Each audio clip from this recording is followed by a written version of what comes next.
Hey guys, Megan here, and time for another book review. Today, I am going to be talking about this. Clockwork Princess by Cassandra Clare. It is the third and final book in the Infernal Devices series, and oh my god, this book was awesome. It is pretty long, it's a good length, but I found myself getting through this book faster than I expected, especially since there was a lot going on as I was reading it. And I just want to say this is one of the best final books I have ever read. I was super happy at the end. I felt all the feels with this book, guys. I really did. But the ending was the most satisfying thing I have ever read in a long, long time. I could not picture a better ending for this book. It was perfect. I feel like it was the best way to end things so that everyone was happy. And it was awesome, and I loved it. And I felt all the feels, like I said before. I was this close to breaking down at the end and crying, especially at the epilogue. Oh my god, the epilogue, guys. So, I'm not going to go into a huge spoilery bit for this video because I don't want to give everything away. But, this book was awesome. I loved it. And it made me really sad because I like this group of Shadowhunters and Tessa. I have to say I like the Infernal Devices more than I like the Mortal Instruments so far. I love Tessa's character. I love Will, Jem, Henry, Charlotte, everyone. It's like, oh my god, I don't want to leave them. I want to keep reading about them. But at the same time, the ending was wrapped up so nicely that it's like, how can I ask for more for that? It was too good. I'm just gonna go into a couple spoilers right now.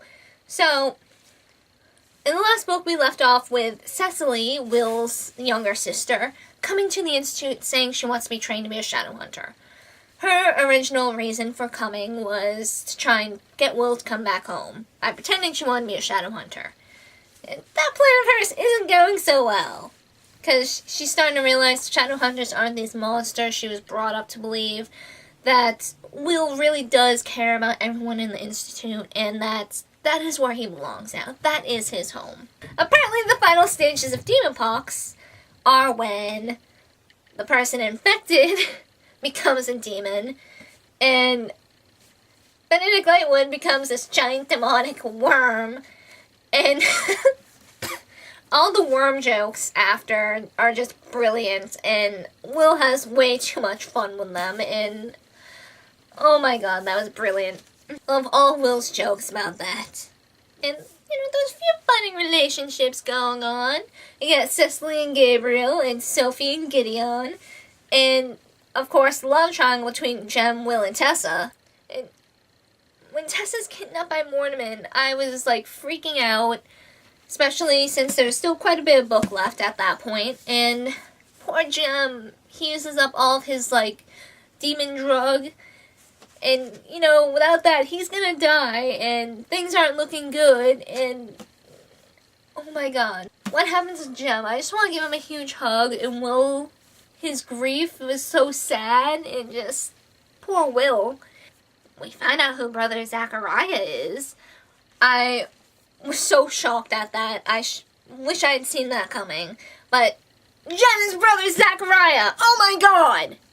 That explains his interest in the Herondale line in City of Lost Souls, because Jace is a Herondale. He is a descendant of Will, his best friend, and oh my god! It makes so much sense, and mind blown. But at the same time, I feel if Jem died, it would be really sad. But I feel like this is even sadder because he's alive, but he can't be with his best friend and Tessa. He can't marry Tessa, because silent brothers can't marry. And and he's gotta keep living while everyone he has grown to love, excluding Tessa, dies, and sad. It's sad. And I love how we find out what Tessa is. I think that was really interesting, how she came to be. Her mother was a Shadowhunter, but fairies stole her from her Shadowhunter home and replaced her with a sick human. So Tessa's mother grew up in a mundane household as a mundane, not knowing her true heritage.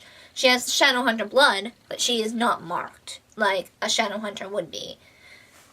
And a demon, a shape-shifting demon, took Tessa's father's form and got together with her mom, and boom! Tessa was born. So I like that. I thought that was really cool and interesting. Tessa and Will get married, and just the epilogue, I lost it. I lost it at the epilogue. We have Tessa waiting in London for Jem as Brother Zachariah to show up. They have agreed to meet for 1 hour, 1 day a year at this bridge and just talk. And they've been doing that ever since Jem became Brother Zachariah. Will is dead. We're at like present day now in that blog.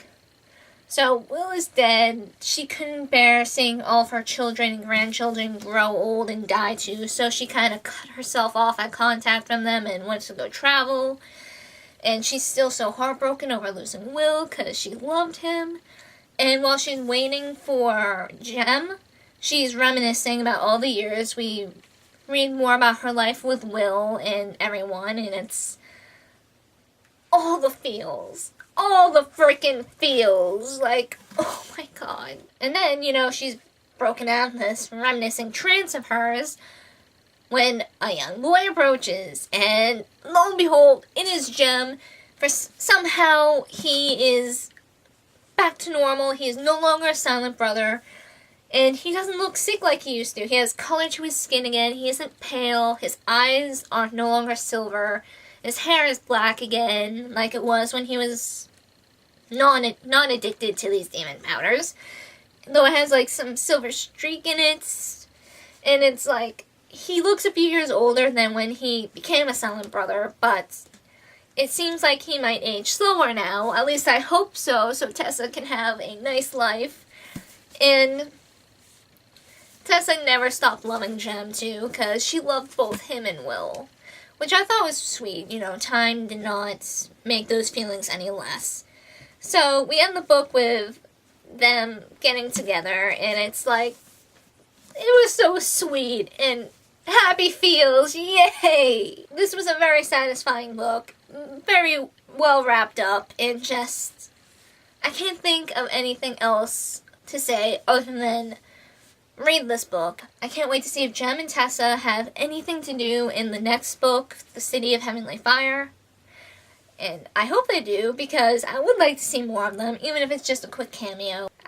I can't wait to read City of Heavenly Fire next week. I'm so excited. So I can't really say much more unless I just want to keep gushing about how much I loved it and how awesome it is and how you should read it. But yeah, I'm gonna stop myself here, and I hope to see you guys next time, and goodbye.